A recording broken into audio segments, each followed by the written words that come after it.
Welcome back, students. I hope you all are ready with your pens and your notebooks. Okay, so we are doing right now our English lesson chapter 2. We have finished the first two part. Now this is the last part. So just have a look at the screen. We'll continue with our reading. There is no hardship about it, Miss Beam continued. Everyone is very kind and it is really something of a joke, although, of course, before the day is over, the reality of the affliction must be clear even to the least thoughtful. The blind day is, of course, really the worst, she went on. But some of the children tell me that the dumb day is the most dreaded.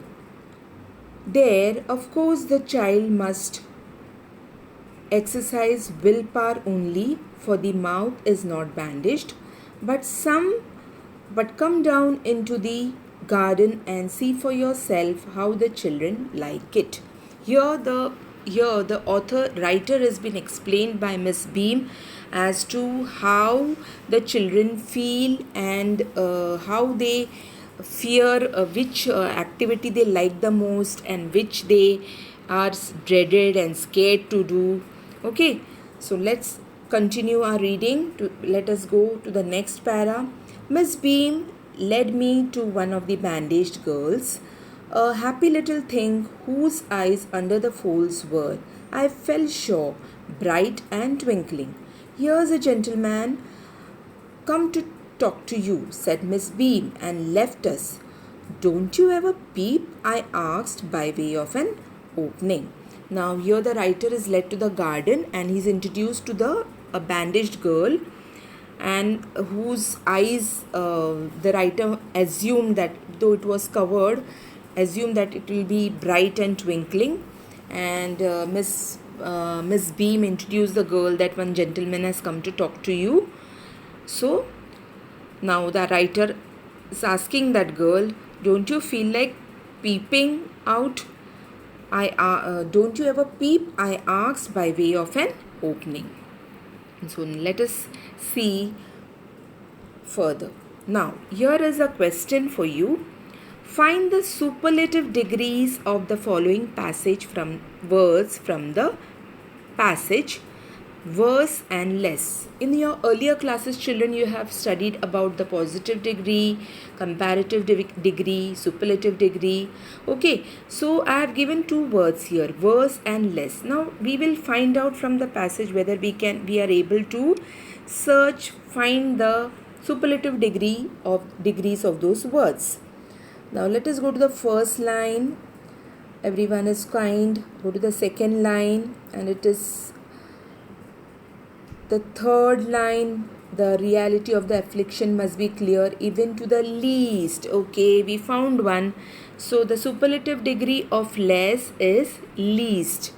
Next, let us go further to find the other one. The blind day is, of course, really the worst. Okay, we found the next one too. So the superlative degree of worse is worst. So the answer, superlative degree of worse is worst, and the superlative degree of less is least. Let us go to the next question. Underline the pronouns. Now let us go back to the passage again. Now we'll have to search for the pronouns. Look at the first line, children. There is no hardship about it. It is a pronoun. Okay. So in the first line, it is a pronoun. Then Miss Beam continued, everyone is very kind and is really something of a joke, although of course before the day is over. The reality of affliction must be clear even to the least thoughtful. The blind is, of course, really the worst. She is a pronoun. Then we come to the next line. Me is a pronoun. Then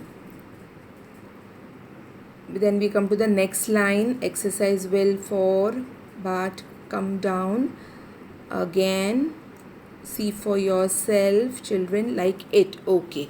So here we found it, me. Okay. These two we found. Now let us go to the next paragraph. Look at the first line. Miss Beam led me. Again pronoun.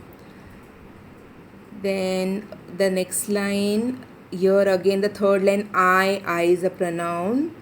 Here's a gentleman come to talk to you is a pronoun. And the same line, the last word us is a pronoun. Okay. Again the second last line, you is there, I. Okay. So we have found a few pronouns here. Just have a look at your screen, children. What was the question? Underline the pronouns. Okay. So now the pronouns are it, she, me, I, us and you. Okay. Let us go further. Now, who did the writer come across in the garden? We have read the passage. Who did the writer come across in the garden? The author came across a bandaged girl whose eyes were under the folds.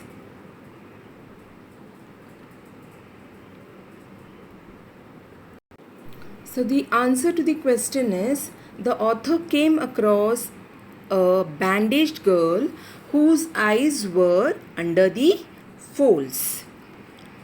Let us go to the next. Now, let us continue reading, children. Now, oh no, she exclaimed, that would be cheating.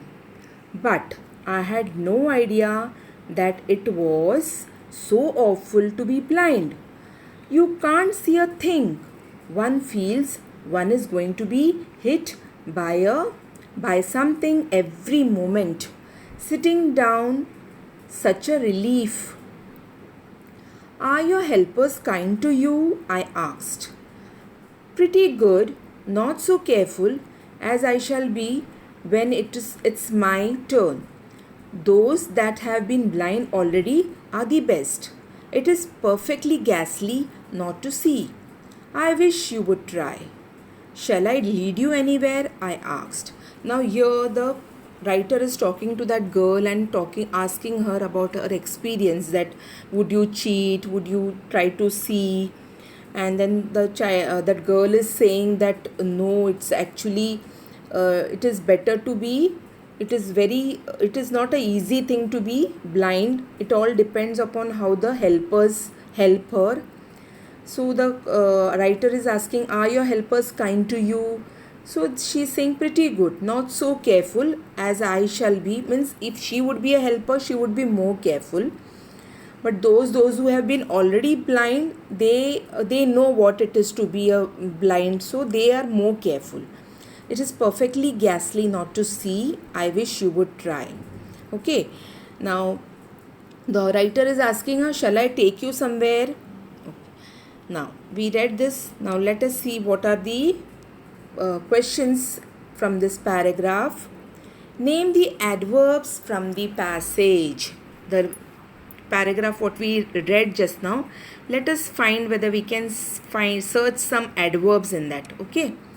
Now we'll go back to this line. Okay.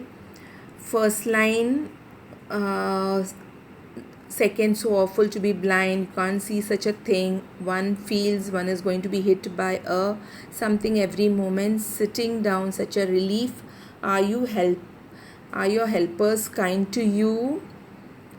Okay. I asked. Pretty good, not so careful as I shall be when it's my turn. Those who have been blind already. Okay, already is an adverb. Then we come to the next line. It is perfectly is an adverb. Ghastly, not to see. I wish you would try. Shall I lead you anywhere? Anywhere is an adverb. So okay, we found 3 adverbs from that para. Now let us see the now perfectly, anywhere and already. perfectly, adverb of manner, anywhere, adverb of place, already, adverb of time. Now let us go to the next question. Now here is this question. Who said to whom? There were pretty many dialogues in that passage. Okay. Now let us see which dialogue we are supposed to. Are your helpers kind to you? This was the dialogue asked by the writer to the little girl. Can we check now? Okay. The author asked the blindfolded girl. What was the answer? The author asked the blindfolded girl. Let us move forward, children. Now, oh yes, she said, let us go for a little walk. Only you must tell me about the things. Being blind is so frightening. My head aches all the time just from worrying that I'll get hurt. Where are we now? In the playground, I said. We were walking towards the house. Miss Beam is walking up and down the garden with a tall girl. What is the girl wearing? My little friend asked. A blue cotton skirt and a pink blouse. Now, as this is the paragraph about this writer is accompanying that blindfolded child and they are talking, conversing. He's asking about her experience. So she's saying being blind is so frightening. My head aches all the time from worrying that I'll get hurt or I'll dash somewhere, I'll bang somewhere. So in the playground, I said we were walking towards the house. Miss Beam is walking up and down the garden with a tall girl. So now the little friend, that child is asking the writer, what is that girl wearing? So the writer answers, a blue cotton skirt and a pink blouse. Now children, look at the screen. Here we have a question. Why was being blind so frightening according to the little girl? I hope you know the answer. Just now we discussed about it. Let us see how we can frame this answer. Being blind was frightening to the little girl because her head aches all the time, worrying that she would hurt herself. I repeat, being blind was frightening to the little girl because her head aches all the time, worrying that she would hurt herself. We move ahead to the next question. What was the tall girl wearing? That was also the question asked by the girl to the writer. Now what was the girl wearing? Look at the last line on your screen. A blue cotton skirt and a pink blouse. So let us check for the answer. On your screen, children, see how the answer is framed. The tall girl was wearing a blue cotton skirt and a pink blouse. I repeat, the tall girl was wearing a blue cotton skirt and a pink blouse. Now we come to the next slide. Let us move forward and read this para. I think it's Millie, she said. What color is her hair? Very light, I said. Yes, that's Millie. She's the head girl. There's an old man tying up roses, I said. Yes, that's Peter. He's the gardener. He's hundreds of years old. And here comes a girl with the curly red hair. She's on crutches. That's Anita, she said. So this was basically the conversation between the writer and that girl.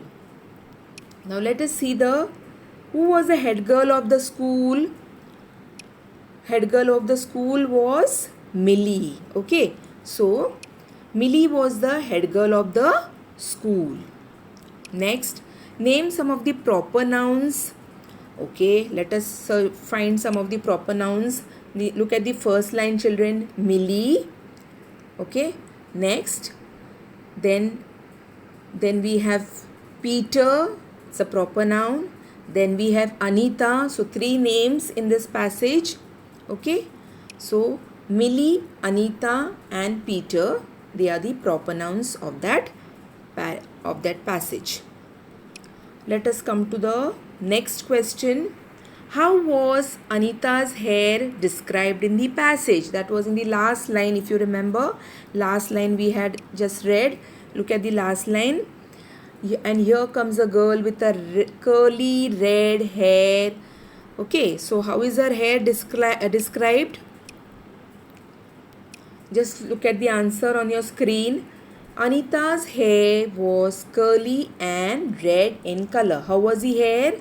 Anita's hair was curly and red in color. Now we move forward to the next portion of the chapter. And we walked on. Gradually I discovered that I was 10 times more thoughtful than I ever thought I could be. I also realized that if I had to describe people and things to someone else, it made them more interesting to me. I told Miss Beam that I was very sorry to go.